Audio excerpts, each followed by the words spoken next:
ఏదో ఒక చిన్న అవకాశం దొరికింది, దాన్ని పెద్ద ఇష్యూ చేసేసి రాష్ట్రపతి పాలన పెట్టాలి.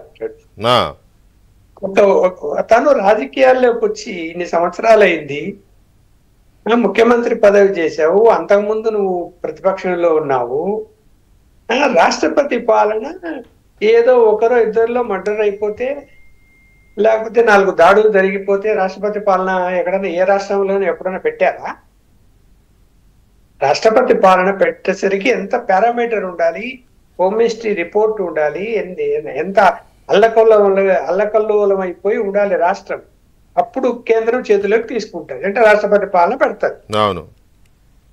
మరి నువ్వు ఆయన 5 సంవత్సరాల కాలంలో జరిగిన సంఘటనలు తీసుకుంటే ఎన్నిసార్లు రాష్ట్రపతి పాలన పెట్టిండాలా మీ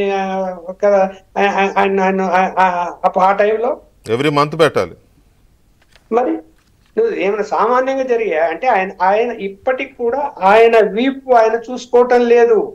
అరే నా పీరియడ్ లో ఏం జరిగింది, బయట ఏం జరిగింది, ఏం చేశారు, ఎన్ని దౌర్జన్యాలు చేశాము, ఎన్ని అక్రమాలు చేశాము, ఎన్ని ప్రైవేట్ ఆస్తులు గుంజుకున్నాము, ఎన్ని ప్రభుత్వ భూములు లూటీ చేశాము, ఎంత మైనింగ్ లూటీ చేశాము, ఇవన్నీ ఏమైనా అతనికి బుర్రలోకి ఎక్కాయో ఎక్కలేదో అర్థం కాని పరిస్థితిలో ఉన్నాడు అతను. ఇప్పుడు అది కాదండి, బుధవారం పోయి జంతర్ మంతర్ ధర్నా చేస్తాడట. ధర్నా చేస్తే ఎవరి మీదను? కేంద్ర ప్రభుత్వం మీద. అంతే కదా, అక్కడ పోతే అదే కదా.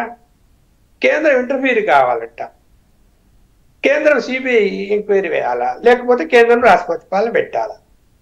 అంటే నువ్వు 11 మంది ఎమ్మెల్యేలు, ఒక 5-6 మంది రాజ్యసభ మెంబర్లు, ఒక 3-4 ఎంపీలు తీసుకెళ్ళి అడుగు కూర్చుంటానే నీ కేంద్రం దిగొచ్చి నీకు భయపడిపోయి నువ్వు ఏం చెప్తే అది చేస్తుందా? నువ్వు చేస్తుందా? అది జరిగే పనే?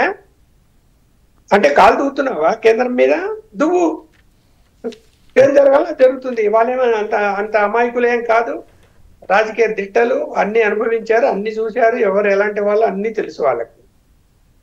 ఆయనకి ఎవరు సలహాలు ఇస్తారో ఎవరికి ఏం అర్థమైనటువంటి పరిస్థితి ఏమి లేదు.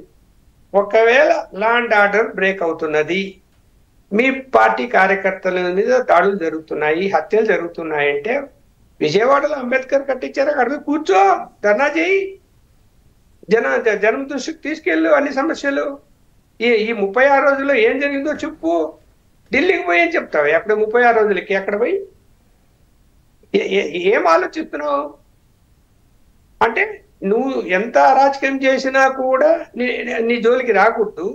ఇవాళ అనుకోని సంఘటనలు అవి. ఇప్పుడు గత ప్రభుత్వంలో పాలనలో దౌర్జన్యాలు దాడులో జరిగినప్పుడు కాంతాలం ఒకరికొకరికి ఉంటుంది. అరే నన్ను ఇబ్బంది పెట్టాడు అన్నప్పుడు, ఇప్పుడు అధికారంలోకి ఎన్డీఏ కూటమి వచ్చిన తర్వాత అంటే చంద్రబాబు నాయుడు గారికి చెప్పో, లేదంటే బీజేపీ వాళ్ళకి చెప్పో, జనసేన వాళ్ళకి చెప్పు, ఈ దాడులు మర్డర్లు చేస్తారా? లేదంటే వాళ్ళు చేయమని చెప్పారా? ఏమైనా చేయండి అని చెప్పలేదు కదా. చెప్తారు అట్లా ఎవరన్నా? ఓకే, శాంతి భద్రతలు పరిరక్షణ ఉండాలి, ఖచ్చితంగా అల్లర్లు గొడవలు జరగకూడదు, గతంలో జరిగాయని ఇప్పుడు జరగకూడదు, దాన్ని కంట్రోల్ చేయాల్సిన బాధ్యత ప్రభుత్వాన్ని చేస్తుంది. కానీ అనుకోని సంఘటనలు ఎలా చేస్తారు? ఉన్నట్టుండి పక్కింటోడికి ఈయన కూడా వస్తుంది, పోయి వాడు పటామని వాడిని కొట్టేస్తాడు, వాడు చచ్చిపోతాడు. దాన్ని ఎట్లా ఆపగలుగుతారు? ఎలా ఊహిస్తారు దాన్ని? ఏదైనా రాజకీయ ఉద్యమాలు జరుగుతూ ఉంటే, లేకపోతే గ్రూపిజం ఈ పార్టీ వాళ్ళు